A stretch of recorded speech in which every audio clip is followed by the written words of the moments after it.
Welcome to Luca is a Billionaire, where the only thing I invest in is your answers. You start now, power down the laptop, unplug it, and remove the battery if it's removable so there's no power present. Once done, ground yourself by touching the case or using an anti-static wrist strap to avoid damage. Next, find the SSD bay under the access panel, remove the screws, and carefully pull the SSD out of its connector. Make sure to keep the tiny mounting screws and any caddy so you can reuse them for the new drive.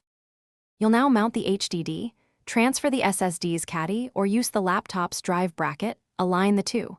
5. HDD and fasten it with the same screws. This secures the drive and prevents vibration. Once mounted, slide the drive into the SATA connector until it seats firmly. You should feel a gentle click or resistance. After seating, replace the access panel and screws. Then reconnect the internal battery.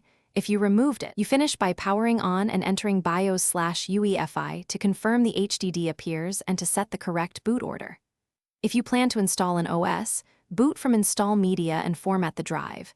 If cloning, run your cloning tool now and verify partitions.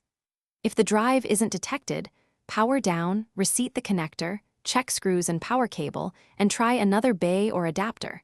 If problems persist, test the HDD on a USB adapter to isolate whether the drive or laptop interface is at fault.